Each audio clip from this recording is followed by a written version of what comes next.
it's Raquel from Recovery to Wellness, and welcome back to my channel. And this is going to be a kind of small reaction video, discussion video, life update video. I would love to do a support stand sometime soon. I haven't filmed a support stand in a long time, and there's actually I actually want to go back and react to one of my support stands from before, and like, I don't know, just kind of revisit it and see how that went and stuff. And then also I have to brush up on what the rules are for support stands, because I definitely don't remember. I've written it down somewhere. I just have no idea where.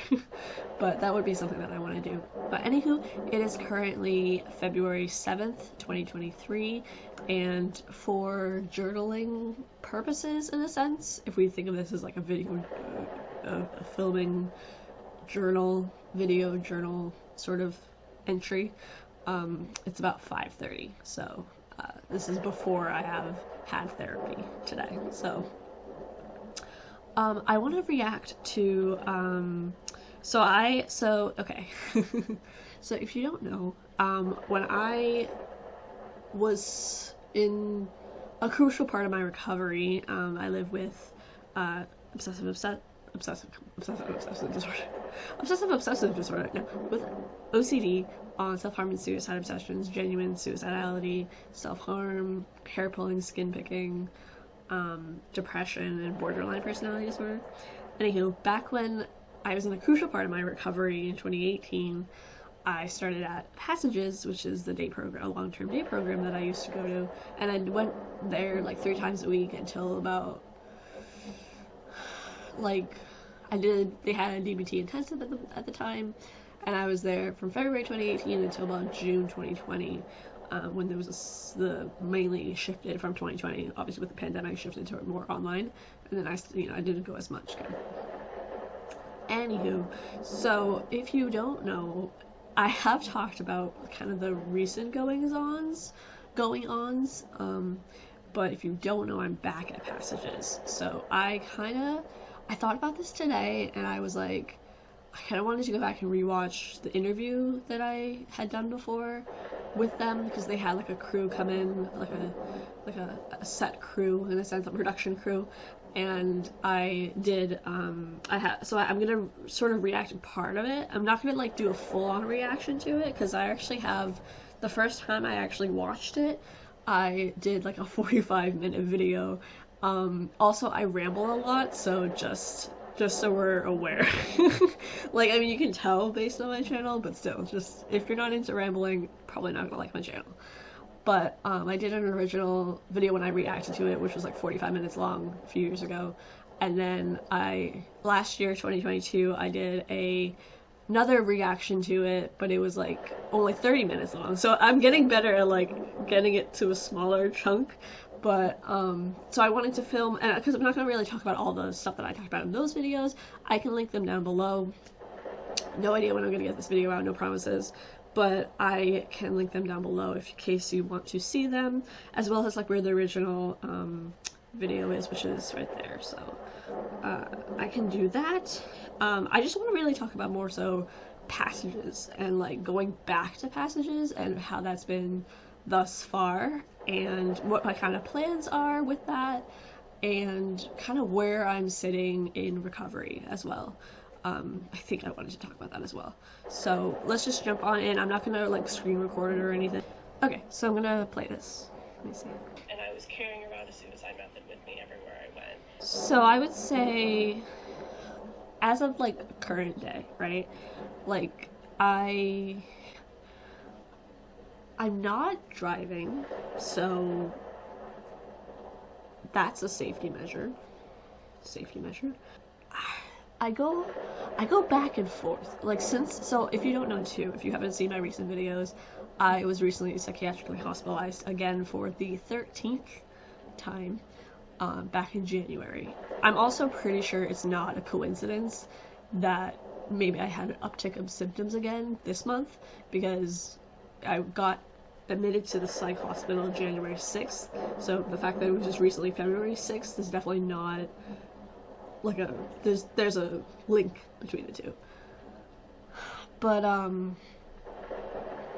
yeah, like, I I don't think that's a coinky dink or anything. And I will say I am safe. I just, like, when I was hospitalized last month, it wasn't really like in the moment, like, suicidal. It was more like other events having led up to that, in a sense. Like, I was able to, like, stabilize, even just in the ER, I was able to stabilize, and I was able to write up, like, DBT notes and, like, papers and things like that. And then even when I was in the psych hospital, like, I was pretty active part of my treatment and stuff, and, like, going to groups somewhat, and all this kind of stuff. But I didn't feel, like, depressed. But then when I got released from the hospital, after a couple of days, I was, like, got hit with, like, depression. And then I was, like, severely depressed, and then I was, like, really, like, well, now I want to die. I wasn't like that before, but then it was, like, more of, like, and then now I have felt better a few times here and there too. It's a mix. It's not just one thing. It's kind of like a mixture of it. And I guess I feel more like now, like currently, I would say in the last couple of days, well, maybe not even a couple of days, yesterday more so, it's like, I feel like my brain, whatever disorder it actually is, my brain is like in the driver's seat of the car, and I'm like hogtied and like gagged in the back seat. I'm not in the trunk, which is good, but like I'm also not like I'm not fully in recovery as much anymore, and like this is why I also thought too, coming back to this video, I wanted to look at it because, you know, like I talk about in this interview how passages crap, I actually almost messed that up. So passages help to bring out that positive, healthy attention, and like in the last day I've been really, my brain is like wanting negative, unhealthy attention, and it's saying to me that I would get these things if I act in accordance to what it's telling me to do, in a sense. But they're not like commands or anything. It's just, I don't know, it's just thoughts. And that could be true, maybe. Highly unlikely that it is. And it also wouldn't be worth it at all. And like, I've always talked about how, like in like 2018 even, like my recovery fortress, in a sense, is all about digging so many roots into the ground that essentially what that means for me is like giving me more reasons to stay alive than reasons to like end my life, in a sense. Like the more roots I have, the more impact I can make will become too big of a recovery why as to why I should not act in accordance to the disorders that I live with, and rather act in a recovery fashion kind of thing. So I'm at like a point right now where I feel in my recovery I'm kind of like I'm like swinging the axe down, and it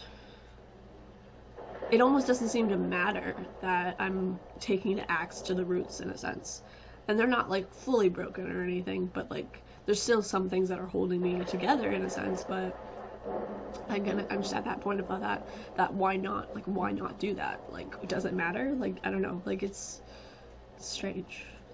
And like I have pretty good self-esteem, but like I think at the same time I'm so collapsing in with all these thoughts and all these urges, because I'm having urges to like just want to just do it, and it's like I'm not going to, but I don't know, it's very strange, it's very odd. But the point I was trying to make with the passages thing is that like when I was first going there, I would see the other patients model like opening up and like saying that I'm vulnerable, like here's what I'm feeling. And I did that even today, honestly. I was at passages and I said that I was like, you know, I'm gonna be a little bit vulnerable, I'm gonna talk about it, and I did, and that was good. And like, you know, it's an appropriate setting for that. I don't feel like I was maybe fully understood, but I mean, who really is, in a sense, you know? And I also, even one of my my peers, mentioned like the interview that I did and stuff, which is on the Passages website. And that kind of reminded me, because I was thinking about that too. I was like, why don't I just react to that again? Like, I think that would be helpful. And yeah, I'm finding, it's like, I'm in that, so I don't even know I think I've talked about it on here. I definitely talked about it on Reddit. But there's a group that I did, I finished at the end of December this past year, and, like, 2022. So, it's called My Values, My Purpose, My Why. I think I have it. Do I have it in here?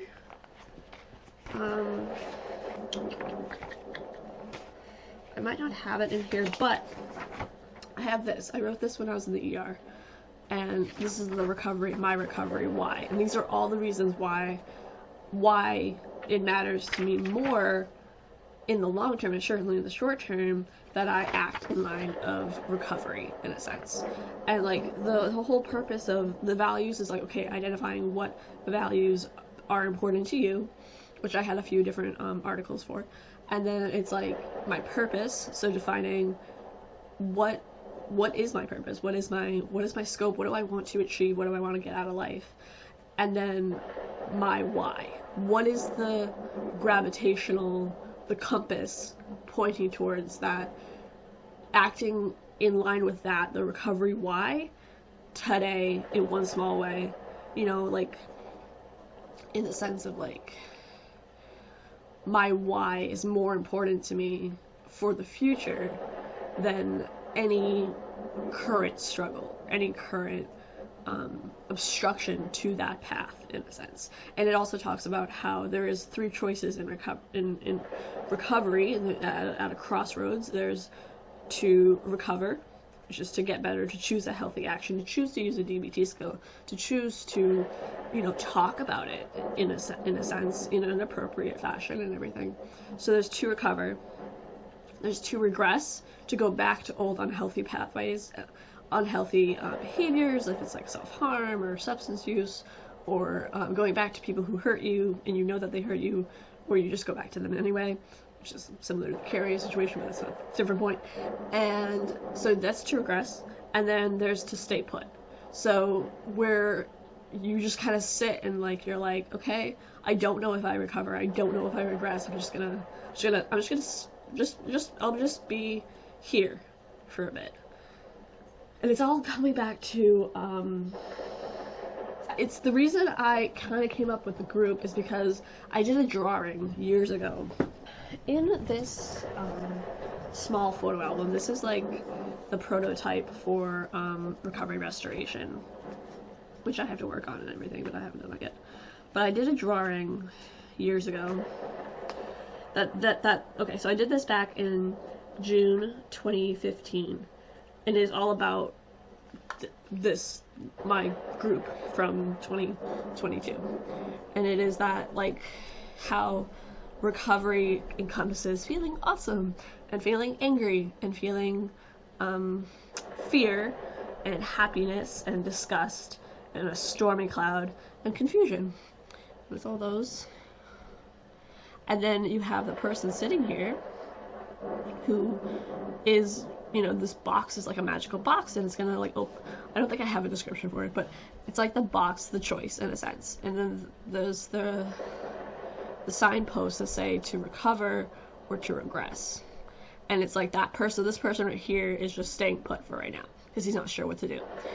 And I feel like this is just a perfect summation of, like, my values, my purpose, my why. Which is like, what do you do? Like, when you get to that crossroads, do you regress, do you recover, or do you stay put? And I don't know, I just thought that was something that always really stuck out to me. I actually did that when I was at, I think I was going to the day program at Althea, honestly, but this is like I'll show you two again. I really, really like that. But that's what I kind of thought about this thing. I was like, oh, I had a drawing that I did years ago, and I was like, I think I want to revive that. And that's the whole, like, my values, my purpose, my why.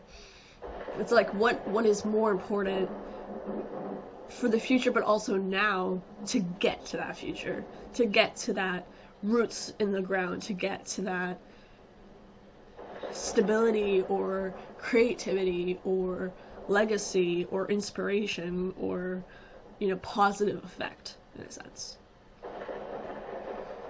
I feel better. I feel better now.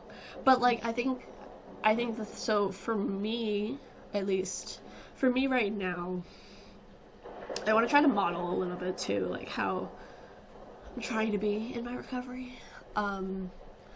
I've been thinking I definitely want to do, so I'll get back to the video in a second, but I do want to say that I want to like do some like vision board kind of things, because even like having this like interview in a sense that I can go back to and watch again, or like this video I could try to do the same kind of thing too. Like I think there's potential for like even like video stuff that I could make, and I want to also make content that's like not related to mental health or recovery kind of thing, but is kind of in line with recovery, but like is also kind of just creative.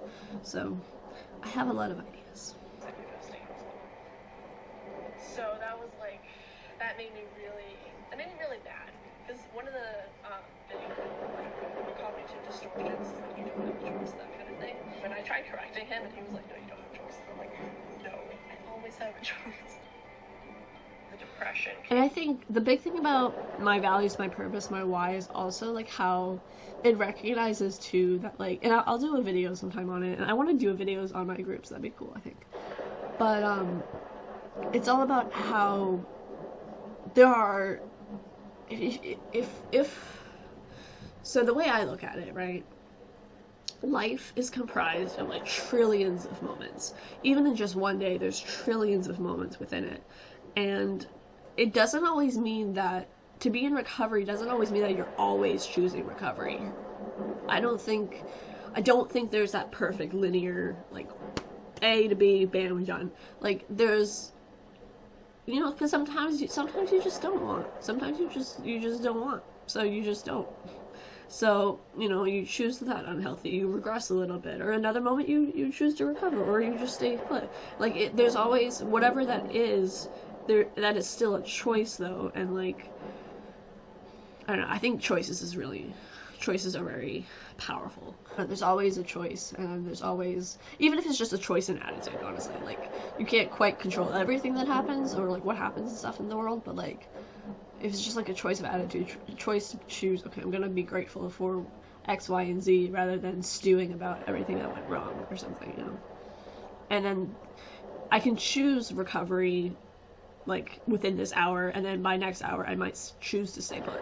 And that's okay. Like, different situations, there's so many different variables and outcomes to things, and if you get into, like, time travel stuff, or, like, alternate realities and things like that, like, it's kind of interesting, but the multiverse. So I don't know, it's interesting. Actively suicidal. They called the National Suicide Prevention Lifeline, and they suggested to bring me to the hospital, and then from there they recommended that I go to Pathways. I think Pathways, for my experiences, has just been a really a place of positivity, and a place that I could really explore all the good parts of myself and learn how to handle the darker parts. Like, I saw the clients modeling, like, being open about their ideation, like, I'm really struggling, and, like, I kind of forgot that that's how I used to be in my recovery, and it made me want to be like that again. It kind of honestly, that's, like, the big thing, too, is, like, even just, I don't know, just being in, like, a setting where, like, that is, like, it is a therapeutic setting, and, like, I kind of start off a bit judgmental. And, like, I've only gone, like, 2 days, honestly, since I started last Wednesday, but I started back last Wednesday, but, at first I kind of get judgmental. I'm kind of like, oh, I'm different than these other people, or, like, I shouldn't be, like, you know, getting the services, or whatever it might be. Like, I'm maybe in a different league of recovery, or whatever it is. I'm different. I'm not the same as them, in a sense. Us versus them kind of thing. Which I do that in OCD support groups all the time, but probably not a good habit. Like, at the same time, like, so, like, for instance, today it was kind of like, you know, we were talking about, like, self-esteem in one group, and we're, like, not getting that far into the paperwork or anything, but it's just us everybody is taking a turn to like discuss, to like talk about it, to like share their own perspective or share like what they're struggling with. And like that's a very like powerful thing to like tap into, because then you can relate further. And then at the same time, it's that thing where it's like maybe you don't get through the whole like group in a sense with the one topic in mind. Like maybe it just takes a different direction, and that's maybe okay. Like that's the imperfection of it, and then that's an okay thing. So I've just noticed that as well. That's my current today thoughts on that. And I think too, I really want to be at Passages for about a couple months or so. I think it's gonna help, because I think too, the big thing, like I mean it's only been my second day, but I think that part of me is kind of like, okay, be a little lax about like, okay, just kind of take it in, do the notes, do the things and stuff, but also I really want to figure out and fundamentalize what I do going forwards from here, like in the sense of like, okay, this is the routine I have, this is the accountability factors I have, this is like, how do I take what I'm learning from Passages, and then when I'm no longer in Passages, how do I incorporate that, how do I build that into my life and build that into my recovery. So I guess this is partially a journey in a sense with you too, if you happen to be in the same boat, or you know, maybe you're also in a day program, or you're thinking about going to one, or whatever it might be. I think maybe I can help to navigate that a little bit, or at least set one example for it. Certainly go out to other people. I think actually too, we were talking a lot about the brain today, and I have this book that my mom gave me like years ago. It's really thick, but I think I actually am going to start reading it, because I kind of am inspired and I want to just write all over it. And it talks about the brain a bunch, and like, I don't know, it's just very, it was almost, what was the group about? It was like about, what was it? It wasn't self-esteem, it wasn't self-care, what was it? Hold on, let me find out. It's gonna bother me otherwise. It was DBT, because we were going over the different emotional, I don't know if this is like different or not, or if it's the same, but it's emotion regulation handout, and it has more like, I've never seen it like this before, but like it has prompting events for feeling whatever word, interpretations of it, biological changes, expressions and actions, and after effects, or like whatever. You know, we did fear a little bit today, after effects and stuff. Yeah, so we I don't know, we were just talking a lot about the brain and like how memory and stuff, and it reminded me of my what was it, learning and memory from my college course that I took years ago. But it was really interesting, and it got me thinking about this book, and I think I might try to actually crack it open tonight and read it. Actually, you know what I'll do? I will end this clip here. I will begin a new clip, because that's a smarter idea. So I'm going to end the video here. Stay tuned for part 2, where I finish my thoughts and finish the video and talk more about things. And maybe I will try to film, like, I don't know if I guess it depends how much I talk in the next one, in the next video, because I might talk about some of the other ideas that I have, kind of positive recovery ideas, and like what I can do for content moving forwards. I finally got the app on YouTube on my phone, so I can actually make legitimate shorts. So I haven't done it yet, but working on it. Working on it. So okay, anywho, thanks so much for watching. My throat is so dry right now. Thank you so much for watching. I hope you stay tuned for part 2, and I hope I can get this video out in a timely enough fashion, and I am safe. So, and if I'm not safe, I will go to the ER, and I will go inpatient again. Like, that's just so we know. And then I think that's it. So as always, stay safe, take care, be well, much love and light to you, and I'll see you in the next little bit. So let's go. I can see a lighthouse through the smoke. Everything is lost, I know.